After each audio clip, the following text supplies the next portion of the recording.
haula wala quwata illa billahil aliyil azim. Amma ba'du. Wonten ngarsanipun para sederek kula sedaya kakung putri jamaah pengajian Selasan ingkang mugia kita sedaya diberkahi lan dirahmati Allah, diparingi bagas waras lahir lan batos, pinaringan umur panjang ingkang barokah, pinaringan putra wayah ingkang sholih lan sholihah, pinaringan rezeki ingkang jembar halal agung barokah ing pungkasan muga-muga sedaya dikersake Allah pinaringan husnul khotimah. Allahumma amin. Para bapak, para ibu jamaah Selasan ingkang kita mulyakaken, monggo sareng-sareng eling-eling dawuh Allah nang Al-Qur'an. Wau sampun kathah dipun ngendikaaken bab fadilahe wulan Sa'ban nggih. Kula emut dawuh Allah nang Al-Qur'an niku ngeten. Wasari'u ila maghfiratin mir rabbikum wa jannatin 'arduha as-samawati wal ardu u'iddat lil muttaqin alladzina yunfiquna fis sarra'i wad-dharra'i wal kadhimina al-ghaidha wal afina 'anil nas.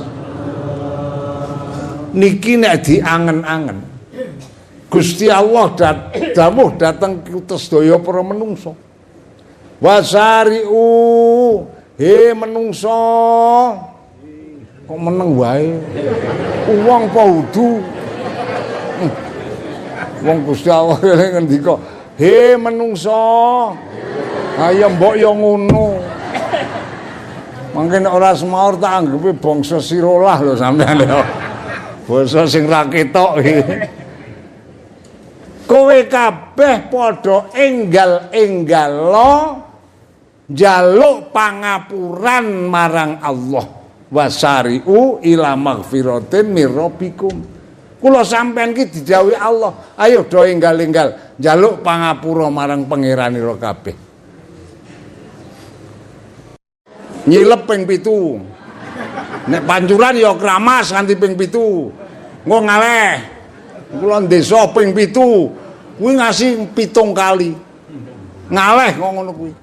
Kuwi insyaallah sampean wong tuwa-tuwa ki nek do gelem nglakoni. Sok malam Senin ki do adus kali 7 ambar ping 7. Insyaallah gelis mati sampean.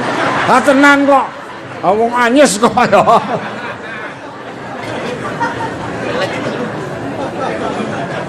Tiang sepuh niku lek ngendika ki ora kon adus ki ora. Niku namung saloka. Ngertos saloka. Dadi ora kok hakikate kon adus niku mboten. Jenenge adus ki lak ngilangi rereget. Nggih napa mboten? Lah gawe malam nisfu Saban ki sing diilangi rereget rupane dosa. Mula lek adus ki nganggo maca ngono lho yu. Paham mboten? Biasane nek maca istighfar ki sak majelis mencok ping 100, pupung menangi nisfu Saban sok tikelno 7. Sak lungguhan ki lek maca astaghfirullahaladzim iki paling ora ping 700 ngoten. Dadi ditikelke 7. Supaya awak kula sampeyan ki resik saka dosa. Paham mboten? Angko nek wis do monggo mujahadah ya do sedekah sak derajat sak pangkat. Lan ana nek kula nyawang sakniki niki sing cok ajeg nindakake salat sunat baroah jamaah niku Kiyaine Muhammad Qasim Kalitelon niku nek malam nisfu Saban khususe niku mesti jamaah lek salat baroah niku 100 rakaat lho yu. Jamaah akeh tenan niku. Aku tak pikir kok ya do kuat ya. 100 rakaat jamaah jajal. Sampeyan wis tau jajal? dijajal. Sok malam Senin salat sunat baroah 100 rakaat lho kuwi Kang. Salam ping 50. Insyaallah engko nek esuk-esuk dengkul iki dimek-mek iso. Lho tenan kok. Estu kok. Wong kula pun nate jajal kok. Aku salat baroah sak urip gak sepisan kok aku. Wah. Jebulane esuk dengkul tak memek ya jan berem kok ya. Ngono ku ping 100 e. Gila nggih. Wah niku masyaallah. Nek atine ikhlas nek nglakoni ganjarane agung sanget. Niku salat baroah. Mila monggo lah sak derajat sak pangkat sok malam nisfu Saban ki arep mujahadah maca Quran monggo, istighfar monggo diokeh-okehi, selawat, zikir, arep nindakake salat sunat monggo, arep salat qobliyah apa arep salat mutlak monggo, arep sunat hajat monggo, sak kersa panjenengan wis. Paham ta nggih? Kok angger atine iki sing lega, aja nganti rasa kepeksa, aja nganti rasa grundel lek nindakake ibadah niki wau. Lek sedekah barang itu diajari atine sing plong, ora ana grundelan ganjelan apa-apa. Insyaallah niki mangke sedaya kala wau badhe dipun tampi dening Allah Subhanahu wa taala. Awit wonten hadis ingkang ngendikaaken malam nisfus Saban Gusti Allah niku buka lawang langit ngedunake malaikat lan ngedunake rahmate Allah. Lan Gusti Allah nang malam nisfus Saban kuwi arep ngapura karo kabeh menungso sing ora musyrik. Lho niki kabeh arep di ngapura anggere menungso ki ora musyrik. Nek tiyang sampun musyrik Gusti Allah ora kersa ngapura kok. Ngendikane Allah nang Al-Qur'an innallaha la yaghfiru ayyushraka bihi wa yaghfiru ma duna dzalika liman yasha. Gusti Allah kuwi anggere wong ki ora musyrik ngono ae tetep arep diparingi pangapura. Nek wis musyrik Allah ora bakal kersa paring pangapura. Lah niki mula monggo kita do nemen-nemeni nyuwun ngapura maring Allah. Ling ana tunggale niku sing ora di ngapura nang malam nisfu Saban kuwi. Kaya-kaya nek ngendikane Kanjeng Nabi termasuk sing ora di ngapura ku ana wong 10. 10 golongan. Ha sapa? Tak jedekke sebagian wae. Sapa? Tukang nyantet. Ngertos nyantet? Ngerti ya? Kula jengkel karo Pak Kaji Madun. Pak Kaji Madun tiyang jurip. Wah kula niki terus nang ati jengkel krana arek nyantet dhewe ora iso. Lah kula marani nang dukun. Dukune kula niku Mas Yasri. Tiyang ringin anom. Ha terus kula ngomong, Pak Yasri, terus pundi Pak Kiai? Aku njaluk tulung, nyoh tak opahi iki dhuwit sithik. Tulung disantetke Pak Kaji Madun men lek mati. Ya. Lah iki kok tenan akhire Pak Yasri iki temandang wong pancen iso nyantet niku. Aja wani-wani lho ya. Lah niki kula Pak Yasri iki termasuk golongane wong sing ora oleh pengapurane Allah iki sing tumindak kaya ngeten iki. Dadi kula senajan ora nindakake wong kula njaluk tulung akon. Niki kula nggih ora di ngapura dosane, Pak Yasri sing nindakake ndongane ya ora di ngapura. Niku contone. Paham napa mboten? Lha iki tinggi wong sing tukang nyantet niku masyaallah. Wong tukang nyihir nek cara tembungan apa? Tembungan hadis sakhiron tukang sihir. Jur sapa meneh? Au kahinan tukang bedhek. Nek cara zaman nomor apa? Ngramal. Kuwi wong tukang ngramal kuwi ora oleh pengapurane Allah. Andisi kersane Gusti Allah kok. Ana wong sowan. Terus delok tangane, delok. Ditamatke tangane iki. Garis-garis. Wah, iki nek ndelok kowe tangane garis-garis ngene iki, kowe iki ora payu rabi. Wah. Iki dhisik kersane Gusti Allah. Niki jenenge tukang bedhek. Niku ya nang malam nesu Saban ora oleh pengapurane Allah. Tukang bedhek niku. Lah nek biyen ya jero akeh ta ya. Sing tukang bedhek-bedhek ngono kuwi lah niki. Niki ora oleh pengapurane Allah. Njur sapa meneh? Kejaba tukang sikir, tukang bedhek, wong tukang adu-adu. Masya Allah. Ngertos adu-adu tumbak cucukan. Tumbak cucukan ki kulak kono didol nang kene. Kulak kene didol nang kono. Ben kono karo kene keras. Niku namine adu-adu. Iki ora oleh pengapurane Allah. Kula nek krungu critane hadis ngoten niku njur kelingan dawuhe Kanjeng Nabi. Setunggal wekdal Kanjeng Nabi menawa dipun maturi sahabat. Kanjeng Nabi badhe matur apa? Kula menawa gadah tangga caket tiang rondo tuwa. Wah, Masya Allah. Ngibadahe pol-polan. Poso Senin Kemis ora tau pedhot. Tahajud ajeg, duha ajeg. Maca Quran seminggu katam. Sampeyan urung karuan lho iso nglakoni. Nggih to nggih? Niki wong wedok tuwa. Namung menika kados pundi Kanjeng Rasul tiyang wedok ngaten nika mung wonten cacatipun apa? Piyambakipun senajan tuwa jan nek adu-adu pin. Kanjeng Nabi le ngendika ora dawa-dawa. La yadkhulul jannata annamam.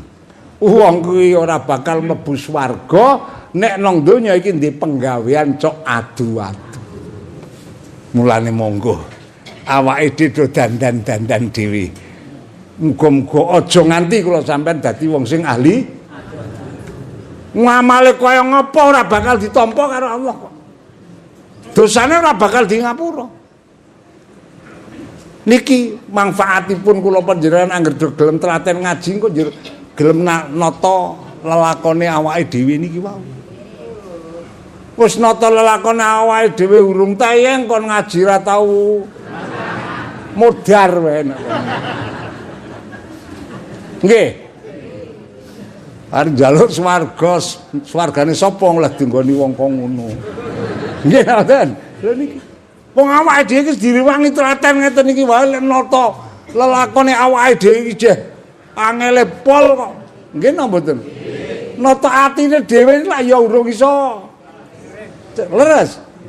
Kula niki ngrasake niki nata ati kula dhewe niki.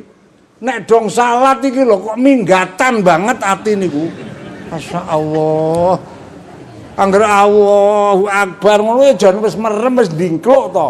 Angger suni makbar ngono kok ati kok bubar jajal. Kula. Sapa? Sampeyan ya iya. Alhamdulillah. Lagi dadi angel banget nata ati bisane tumuk ninah. Bisa madhep nang Allah niku mboten gampil. Wis direwangi kaya apa yo. Masyaallah sing jenenge ati mloya mlayu jak salat yo nek alika angkatane ngono yo. Nek anggere makbar ngono kok yo. La ilaha illallah. Le nggih.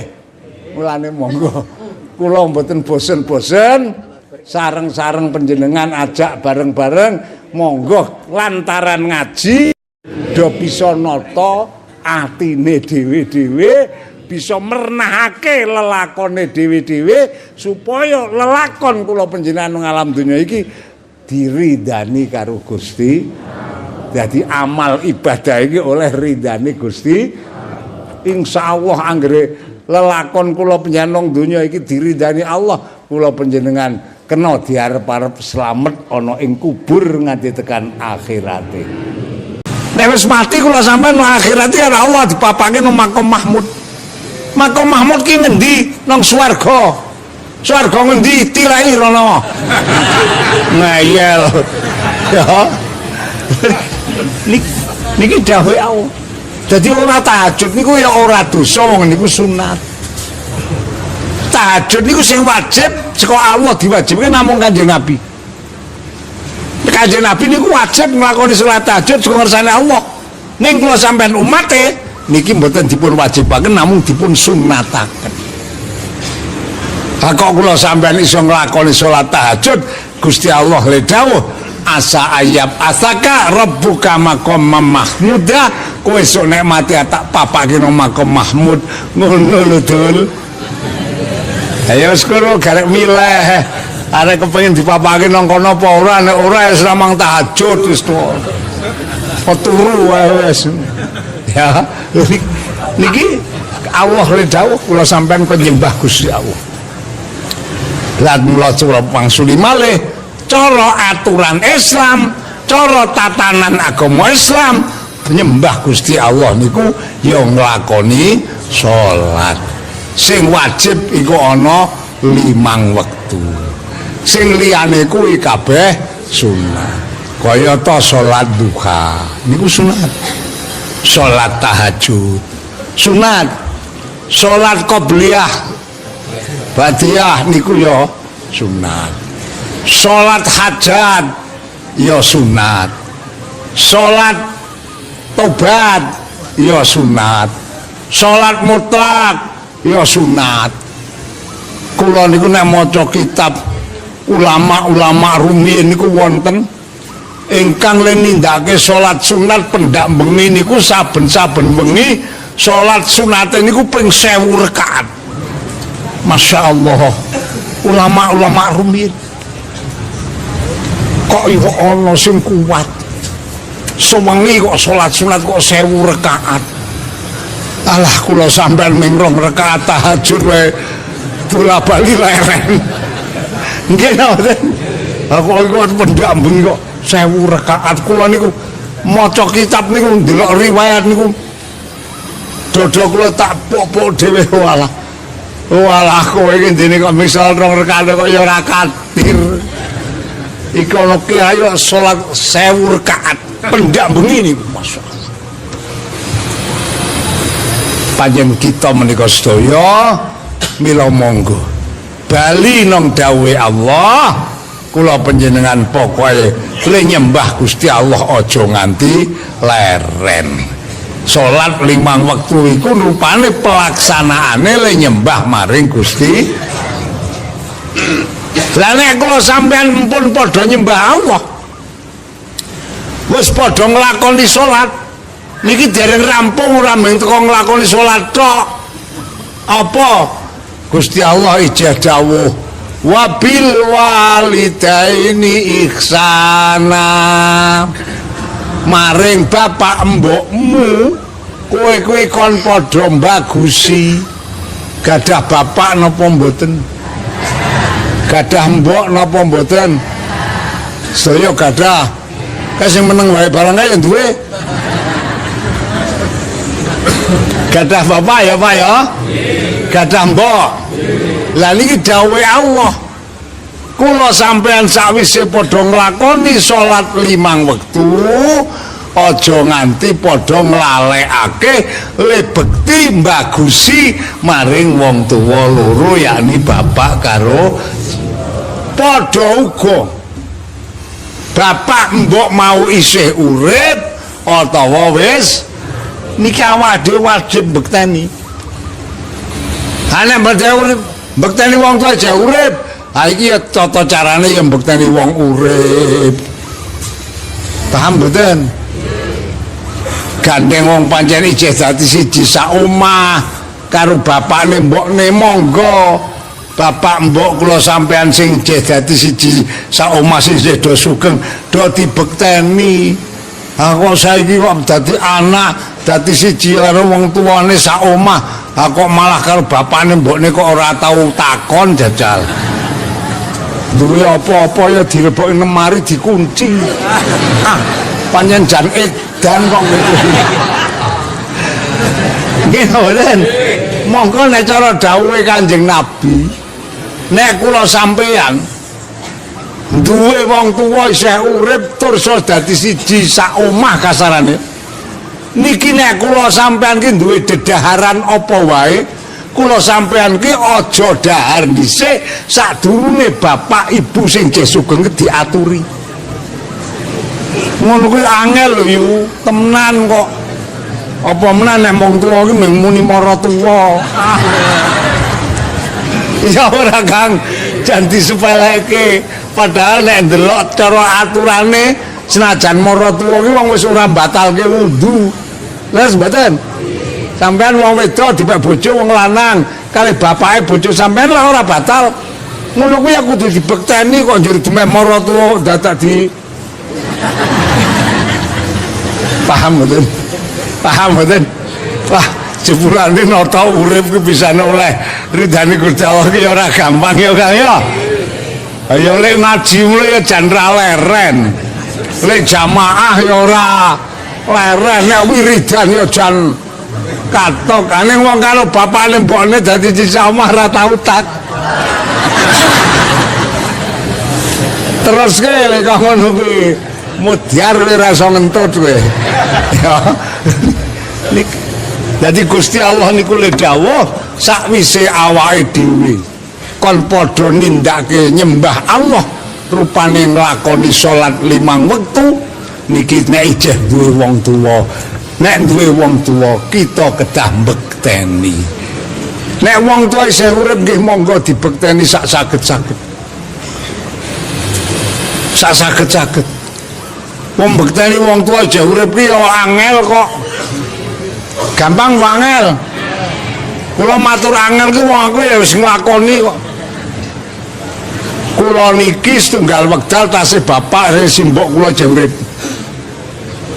kula niki mboten rumangsa salah karo bapak mboten rumangsa salah ning kok ujug-ujug kula niki medhun ngaji ditimbali karo bapak dicupani wah jan teko sakuan-uan kae kula nggih teko mendel mawon aku ki salah apa ya kok karo bapak kok didukani kok ngene tak petani dhewe kula nggih mboten bantah mboten jawab teko mendel mawon didukani kali bapak niku mandang sampun rampung kula wis mendel terus bapak ampun tindak njur kula nyedaki simbok mbok napa aku ki salah apa ya mbok karo bapak kok diseneni sak pol-pole aku ki mengko jan tak petani aku ki salah apa karo bapak ki kaya-kaya ki wong ora nyalahi kok didukani ning aku wong senajan priye-priye krana sing dukani bapak aku ya ora wani jawab tetep tak akone aku ki tetep salah ora kok bapak tak salahke ora terus simbok niku akhirnya sing jenengane wong wedok lak sorene kok nyedaki bapak Mas Kyai napa anake iki salah apa to kok diseneni niku simbok niku belani kula aku tak biji kowe mbok belani akhirnya terus bapak niku mendel mboten ngendika kali simbok niku terus esuke meneh kula ditimbali malih wah seneni meneh pikir kula niki medhun ngaji timbali malih wah ndak arep seneni meneh ya aku wingi medhun ngaji kok didukani iki seneni meneh kok ditimbali kula ngadep terus mendel mawon kula bapak niku lek ngendika Gun dalem luput aku di ngapura kok bapak lepat wingi kaya aku nyeneni kowe pancen ya tak angen-angen ki sing salah aku wong kowe ki ora rumangsa salah kok tak seneni ya aku di ngapura aku tak pikir wong tuwa iki tak biji 100 sih jenenge wong tuwa gelem njaluk ngapura karo anak ning kula nu didukani kalian bapak nu atine ikhlas ora priye-priye teko ngrumangsa nek kula niki salah ning nggih niki nate setunggal wekdal kula karo wong tuwa niku mungsoi tahu aku estu niku lha critane priye Gusti Allah le dawuh kon bekti wong tuwa aku lho niki lak karo bapak ini lah dipondoki nang Payaman lah pel tahun 59 akhir nganti tekan tahun 29 akhir dadi kula nang Payaman ki 10 tahun lah terus kula wangsul niku mboten mangkat-mangkat terus ora mangkat meneh mah mangkirin Pak kok kesel terus akhirnya kula lebar maghrib lebar isya gasik nika ditimbali kula ngadhep terus dicungi kitab takrib sing ora ana sah-sahane janyar karo iki diwaca tak rungokke duh tobat iki kula niku pancen nang pondok ora tau ngaji wah akhirnya kula maca kitab niku dilalah lek macane akeh sing salah lek maca akeh sing kleru walah kula lebuare diseneni jan nganti ana 2 jam lho nek kula diseneni karo bapak 2 jam no atine ora trima wong aku kan mondok ya wis mondok kurang manut apa ming ora inter kok seneni aku ayo ngono to wah aku terus akhirnya dendam kali bapak yo karena aku wis manut karo bapak ning seneni mulai saiki aku ora kepengin ketemu bapak arep ora matur karo bapak kula dadi siji sak omah ki ana 2 tahun ora tau kepethuk bapak mboten gelem kula angger bapak mlebu omah kula kesah main ngarep bapak mulang ngaji kula bali madang wis ngono kuwi 2 tahun lho niku Kang ora tau kula gelem kepethuk bapak terus akhirnya niki kula niku mandang jengkeli wong tuwa ngoten niku karo Gusti Allah dihukum apa krana kula jengkeli bapak niku kula niki karo Gusti Allah zaman tempo antarane kula luwih 2 tahun niku dihukum apa ora tau iso turu nek bengi niku jadi kula niku dihukum kira-kira ana 2 tahun ora tau turu awan bengi niku mergo lek jengkeli wong tuwa lah terus bareng pun dihukum ngoten niku kula akhire tekan seprene kula niku jeh kelingan ulane ulan Dzulqa'dah dinane malam Jemuah Pon niku kula niki kok ujug-ujug kaya ana wong ngelekke mbok ya tangi kala-kala salat santri kok mendekok wae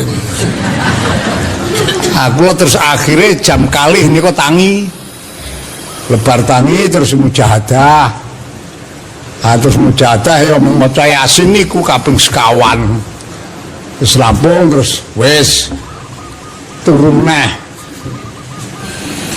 malih kira-kira jam 3 mapan turu lah nalika turu niku kula niku sakjroning maklel turu kok mimpi nah yang mimpine kula ya mimpi ra genah ya kami ya kula niku dirawuhi tiyang sepuh nganggo klambi jas tutup ireng nganggo kethu kaya ngeten iki biasa ngeten njur nganggo sarunge niku kula kelingan sarung Donggala kotak-kotak biru ireng niku ngagem teken terus nyedai kula ngendika nang dalem kowe ngerti ora karo aku mboten Mbah mboten ora ngerti mboten aku mbahmu Dalahar Watu Congol ngendika ngoten wis kowe nggokok kene kowe arek tak wis sego tak kon madang ngoten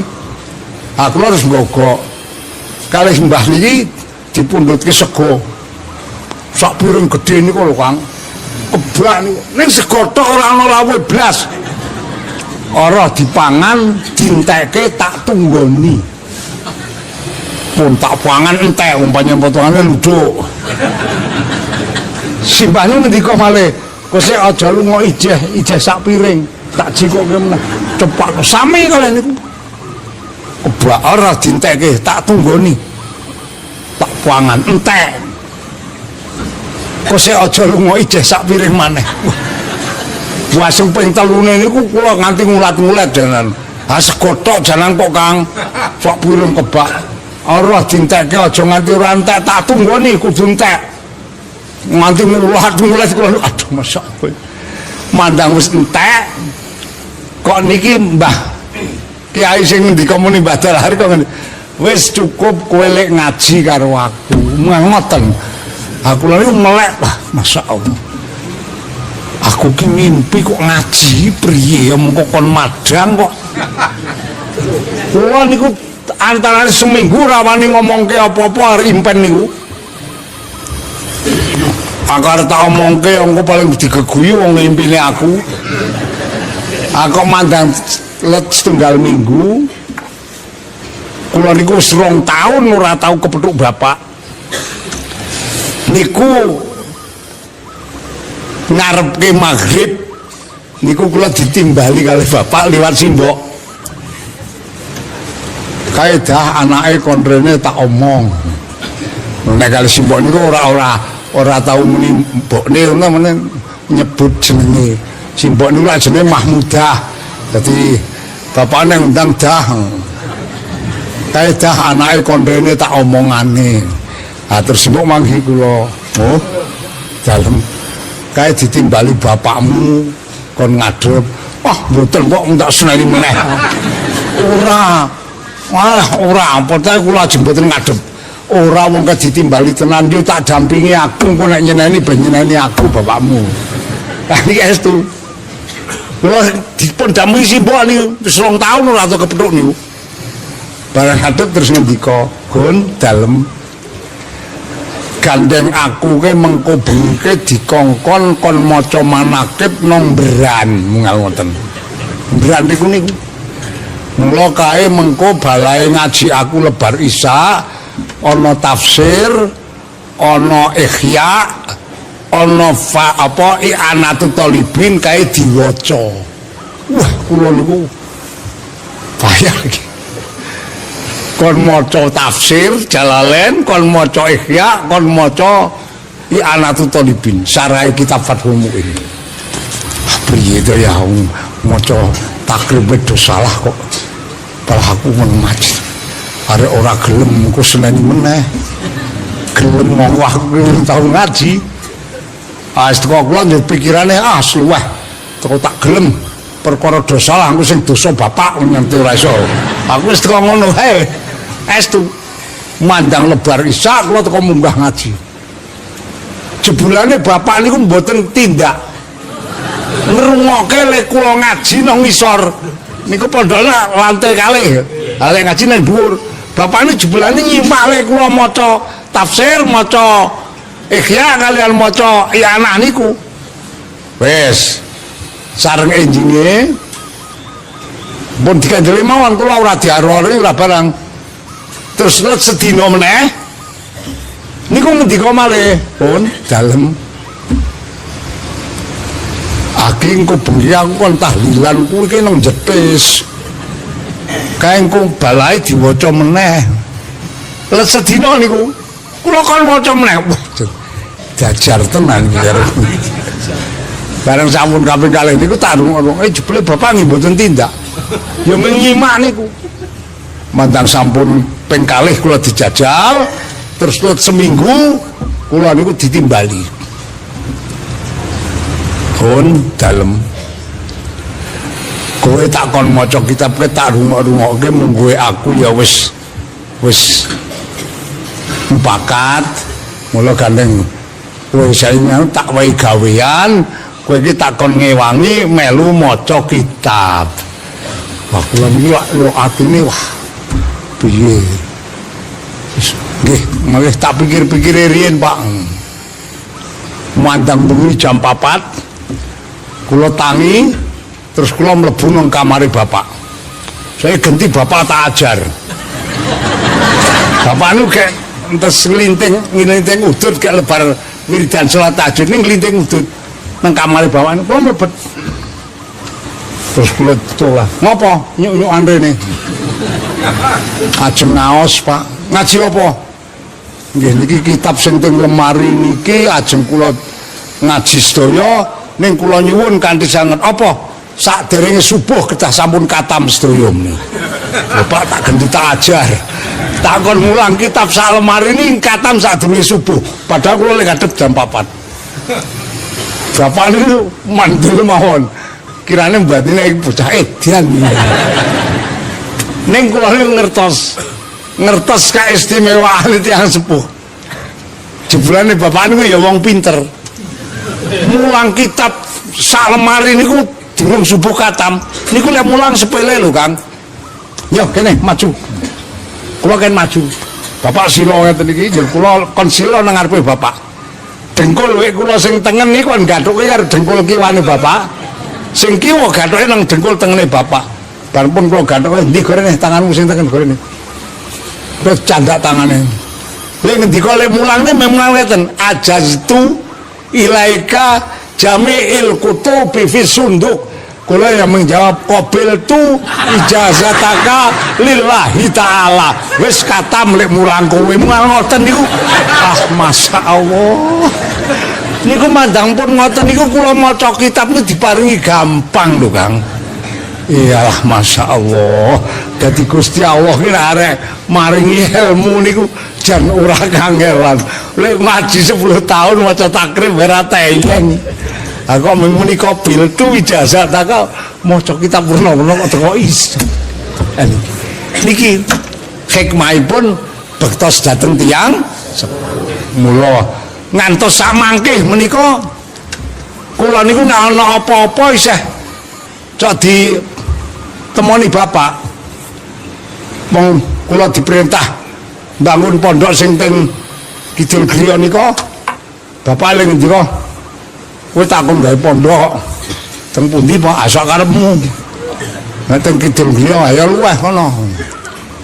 Ning kowe tak welingi des pundi Pak.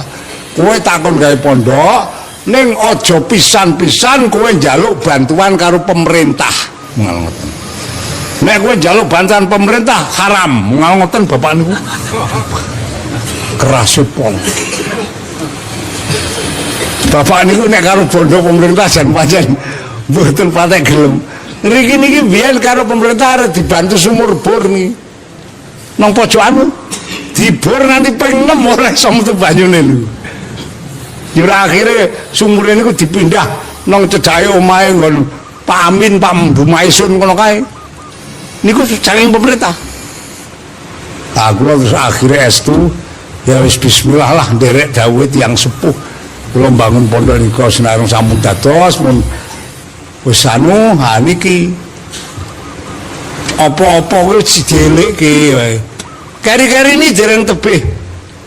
Nalika adik kula niku ajeng bangun pondok niku nggon kamar mandi. Niku lak nggunakake bantuan saka pemerintah, duwitene 15 juta apa pira. Ajeng bangun nggon kamar mandi pondok kula niku adik kula kan dalu didukani karo bapak. Kowe ora nyuk-nyukan, cah wingi sore ora ngerti-ngerti telepong barang templeke nang kono. Adik kula sowan esuk-esuk dateng panggenan kula. Mas, napa? Aku ngono ajeng rencana iki nggunakake dhuwit bantuan lek menawi Pak Wakil Bupati kok dalu bapak duka-duka ngendika telepong tamplak-tamplak kono pripun Mas? Ya wis teko kae diwehke kono wong desa pen ge slokan apa ngono tak golekne. Akhire material niku sing pun dituku niku tak kon nyerahke nang liyane, ha sing niku lanjur sing goleke kangelan nggih kula. Bapak niku macem masyaallah. Nganti tekan spriki niku ora ana apa-apa niku jadeleke kula niku. Adik kula niku nggih ngoten. Dadi tak pikir-pikir nek pancen kiai iki pancen ora mati kok Kang estu kok niku. Kaya wingi tak maturke nang Payaman ya Kang ya. Kula wingi ngahat lak ditimbali karo putra wayahe Mbah Kyai Sirat didhawuhi nderekke haul nang Masjid Payaman. Kula sowan mriko nggih. Kula nggih matur apa anane apa sing tak aturke ampuh bener mbah ora kok luweh aku ngene. Pantes lebar ngaji aku ya bali kok ndak diwelehke aku.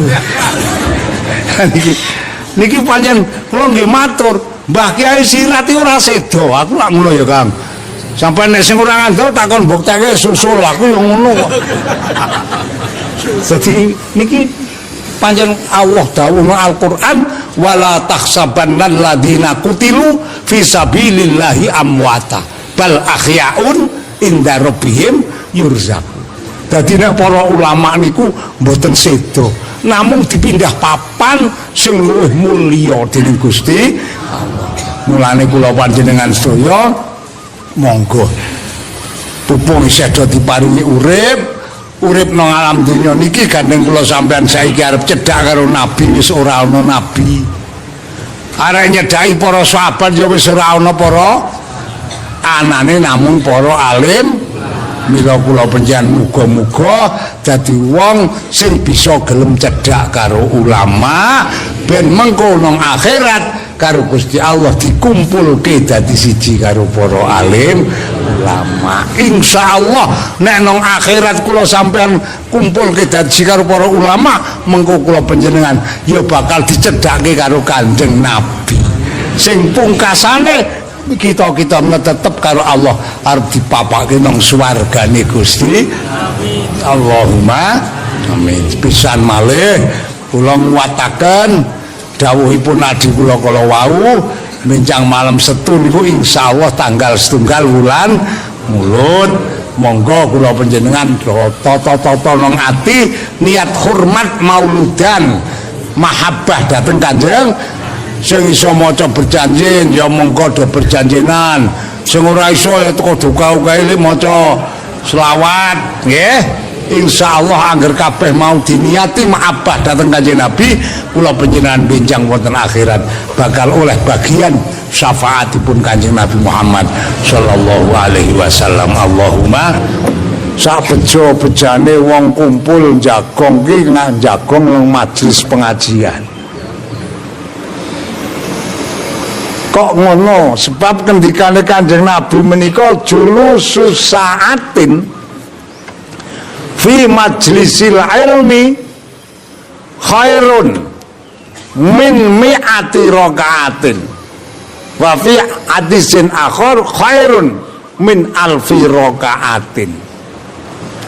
Lungguh sak jam nang majlis pengajian nang papan pengajian lungguh niku ora dibicara apa melek apa turu ora dibicara kok pokoke lungguh nggih lungguh nang majelis pengajian ngeten iki ora dikandhake apa melek apa turu apa ngrungokke apa ora ning lungguh nang majelis pengajian niki Kanjeng Nabi paring dawuh luwih utama timbang kowe nglakoni salat sunat 100 rakaat.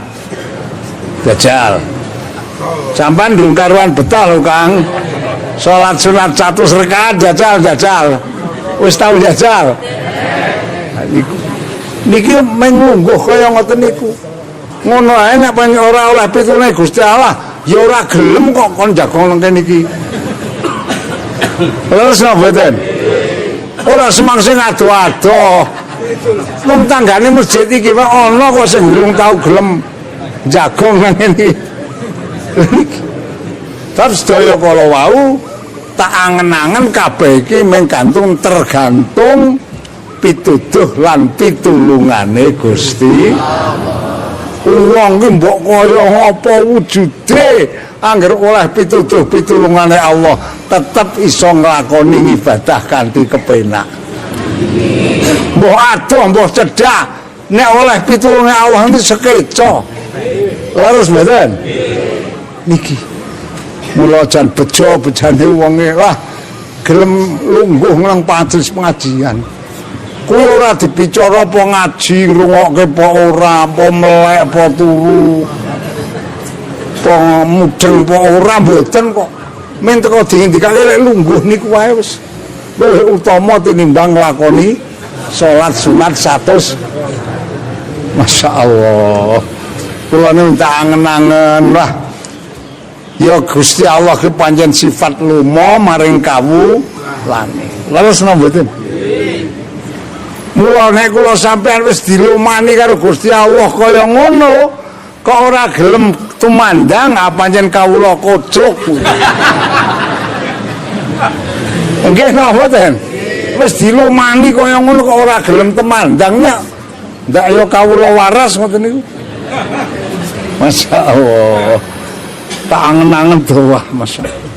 Gusti Allah ki sifat murah, sifat welas asih, sifat kelonggarane nganti semono.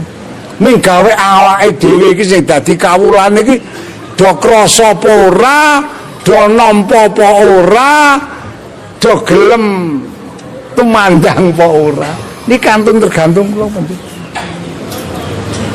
Mila saking menika monggo kita bareng-bareng bismillah lungguh teng mriki niki anggere saya diparingi bagas waras pendak Selasa muga-muga diparing ana iso ajeng. Diniati rene niate ngaji.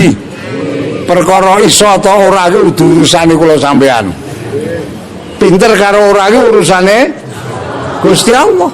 Leres napa mboten? Wong kula niki nate dipun ngendikani bapak kula.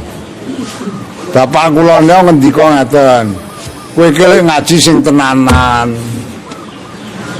Soal ngaji tenanan iki ora jamin pinter. Pokoke ngaji sing tenanan. Dene pinter karo ngerti kuwi kabeh-kabeh iki saka kersane Gusti Allah. Jenenge guru ki ora iso minterke murid. Niku bapak kula ngendika. Kiai ora iso minterke santri. Kiai isane mengulang santri. Guru isane mengulang murid. Ning sing paring kepinteran nang santri nang murid iki Allah piyambak. Mula didhawuhke Allah nang Al-Qur'an fa inna hudallah. Pituduh iki kabeh saka ngersane Gusti niki.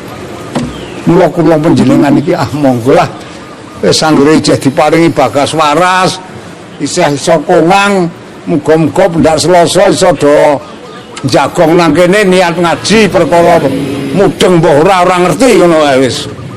Mbah ngantuk mbah suweh ngono. Ning pokoke saka omahe niate rene napa? Wis kuwi wae wis kuwi dijamin karo Kanjeng Nabi. Sampeyan lek ngono padha karo ganjarane salat sunat 100 rakaat kok. Alhamdulillah. Iki kabeh-kabeh mau bali nang pitulungane Gusti iki setunggal. Ping pindhone kula panjenengan daya sakwise lungguh iki kok njur mirengake dawuh-dawuhe Allah sing dikandhake karo Pak Kyai. Upamane Pak Kyai kandha para sederek Gusti Allah kuwi paring dawuh warka'u ma'arraqiin. Kowe iki nek salat aja seneng dhewean. Manane ngono kuwi. Warka'u lan ruku'a sapa sira kabeh ma'arraqiin bareng-bareng karo wong sing padha niku lak Gusti Allah merintah kula sampeyan nek salat kon jamaah to. Nek ruku bareng-bareng karo wong sing ruku iki jeneng apa jenenge? Jamaah apa ora? Lah iya.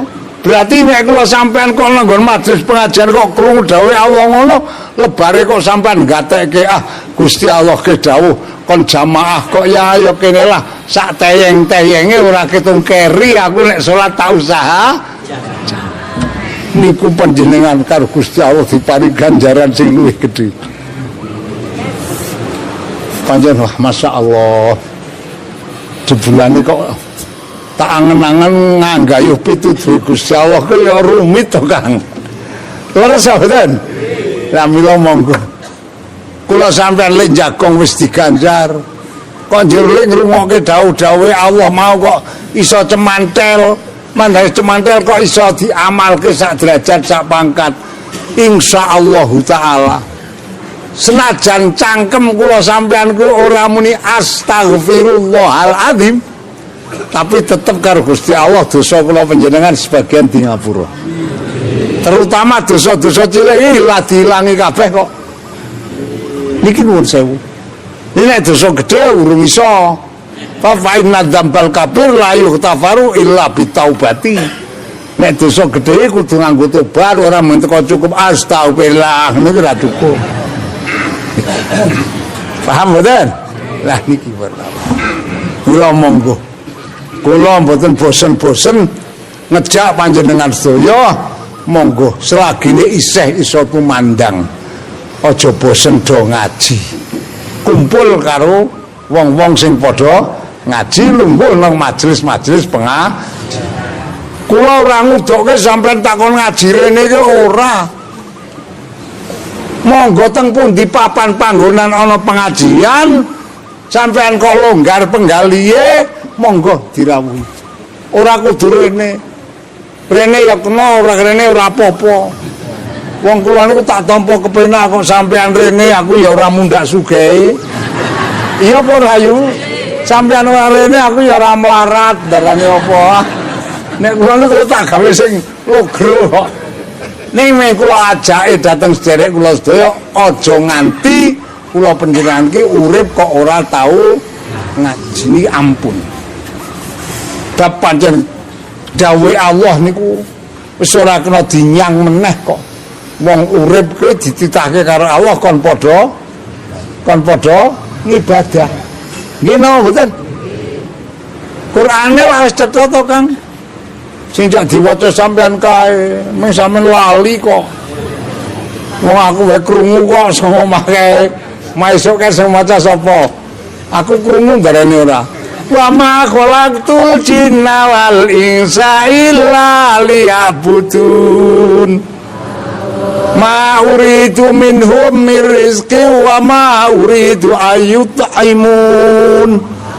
Innallaha huwar razzaqu dzul quwwatil matin. Kuwi kula sampean tok kerep maca ning sebab ora ngerti maknane iki. Dadi njur ora ngerti karepe. Leres napa mboten? Kuwi niku cara Jawane ngene. Gusti Allah nitake kowe kabeh menungso. Kang semeneng wae kudu menungso iki. Gusti Allah nitake kowe kabeh para menungso. Andene. Niki Gusti Allah nitake kula sampean ora kon apa-apa, kon apa? Kon ibadah illa liya'budun. Kejaba kula panjenengan sakjroning urip iki kon do nglakoni Lah ibadahe ayo werna-werna tata carane ibadah ki ana sing nganggo ngaji termasuk ibadah. Salat termasuk ibadah. Sedekah termasuk. Wong wedok bekti karo sing lanang termasuk. Wong lanang gemati karo bojone termasuk. Anak bekti karo wong tuwa termasuk. Terus napa mboten? Wong tuwa tresna karo anak termasuk ibadah. Niku kabeh rupane ibadah. Urip tetanggan guyub rukun karo tangga ibadah. Urip tetanggan drengken-drengkenan karo tangga termasuk ibadah ngono. Sampeyan iki jang suwaya wae. Niki perlu dipahami. Jadi urip tetanggan kon guyub rukun karo kuwi klebungi mangkana yu'minu billahi wal yaumil akhiri fal yukrim jarohu. Kanjeng Nabi dawuh sapa wonge iman maring Allah, iman maring dina akhir, mongko wong ki urip tetanggan kon sing guyub rukun saling menghormati karo tong. Nek tanggane kesusahan paling ora kula panjenengan iso ngaring-ngaringi. Tanggane lara paling ora kula iso sampean sampe padha ndongaake. Syukur-syukur do iso nambani. Lah ngoten ta nggih? Ning paling ora ndongaake. Muga-muga yu sampean lek mati, ta? Priye lek ndongaake? Ya jenengane duwe wong loro ora duwe lek mati. Muga-muga lek paringi mari waras kok wingi-wingi njur gelem selasan meneh. Wong sampean ki cok jejer aku cok ngantuk. Ngene ya. Niki jenenge apik karo tangga. Iku termasuk ibadah. Jadi Allah nitakaken kula sampean nang alam donya iki kon ngibadah. Ora kok Gusti Allah nitake kula sampean para menungso iki cara jawane kon nggotake Allah. Kula sampean kon nggoto kanggo mboten. Bahkan Allah nitake kula sampean kabeh perkara sandang pangane kesehatan lan sekabehane sing nyukupi sapa? Terus nomboten. Innallaha huwar razzaqu. Dadi kabeh menungso sing ana nang alam donya iki kabeh sing tanggung rezekine Gusti Allah. Ora ana sing kliwatan saka rezekine Allah. Hatta kabeh gegremet, ngertos gegremet ya Pak. Gegremet ki ya makhluk sing ana nyawane. Termasuk kaya tengu.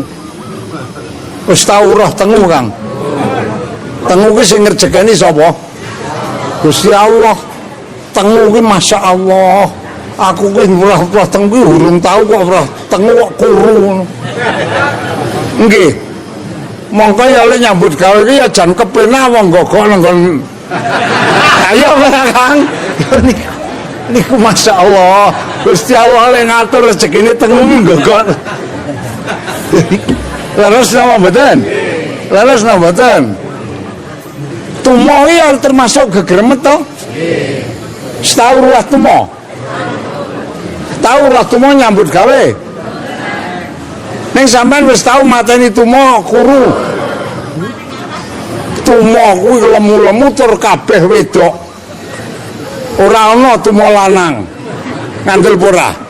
Nyatane sampean nek dong pepetan angger iki babone meni ngono ki ora meni iki bapakne. Nggih nggih. Dadi tumoe kabeh wedok. Alah masyaallah. Lek gogok nggone rambute sampean kok ya iso lemu. Iki Gusti Allah ngatur rezeki. Kuasane Gusti. Mula kula sampean kabeh menungso ki nek ora nyembah Gusti Allah tuna temenan. Tuna temenan. Wong urip nang alam donya nek dibanding karo akhirat dudu apa-apa kok. Malah aku gak rada nongkang ngrungokke lek nembang waljinah. Ngerti waljinah kowe, Kang? Biduan kroncong kae lho ya. Aku mbiyen tau ngrungokke kok gak ijeh nom kae. Eneng donya mung ibarat mampir ngombe ya ya ngene. Ya Kang? Kan lho. Dadi masyaallah nang donya ki suwene meng kaya wong lelungan mampir ngombe. Ana ngombe ki sepiro suwene to. Niku nek dibanding karo urip nang dadi nang donya dereng napa. Mula nek kula sampean urip nang donya ki kok do ora gelem ibadah. Titeni nek ora tuna sing ora ana rampunge. Bab mangke urip nang akhirat, urip sing alam terakhir niku ora ana pungkasane. Jadi kok nang kono kok ora oleh pengapura dosane, disiksa sakjege ora bakal dintaske saka nerakane Allah. Jajal sampean bayangaken. Mongko neraka iki panas ki, Kang. Wis saiki ngene wae nek arek jajal. Nek arek jajal niki. Sampean golek katel. Katel ngertos nggih? Kae dikurepke. Terus jerone nggon katel ki dikai kompor diuripke kompore. Terus engko sampean jago nang silite katel kuwi jajal. Kuwi betah pirang jam jajal. Slemekan ya oleh wis, slemekan kathok oleh wis. Jajal betah pirang jam. Niku nek arek kok nantang neraka gak jago entole urung karuan betah kok. Terus mboten. Lah mulane monggo kula ngajak dateng ahli kula sedaya awake dhewe do sak derajat sak pangkat do telaten-telaten ling ibadah manembah maring Allah. Muga-muga kabeh sing do rawuh iki oleh ridane Allah. Senajan dosane kaya ngapa akeh muga-muga di ngapura dosane dening Allah. Kaya ngapa ngamal perbuatan apik muga-muga kabeh ditampa nang ngersane Allah. Allahumma kanthi lantaran kula panjenengan ngajegake le padha tumindak ngaji. Allahumma amin. Niki ajaan kula namung niku. Tak angen-angen dolah masyaallah. Wong urip ki paling nek dangen-angen jan mung sedelo banget kok. Ya niku men kaya ibarat nang donya mampir ngombe. Wong kadang-kadang wong menungso urip nang alam donya ki karo nang kubure wis suwe nang kubure kok. Kula tak angen-angen kula ki ambak. Kula ngangen-angen simbah kula niku ngendikane sedo niku umure sekitar 80 tahun. Wis sedo gek taun jaman Jepang tahun 42. Ku njur seprene wis pirang tahun ya, Kang? Ha ya wis ana 80 tahun punjul to. Aku uripe nang donya 80 nang kubur kok wis 80 tahun kok ya urung dipindah nih coba. Jadi kadang menungso uripe nang donya karo uripe nang alam kubur wis suwe uripe nang alam. Burung meneh mengko urip nang alam niku sing ora ana pungkasane.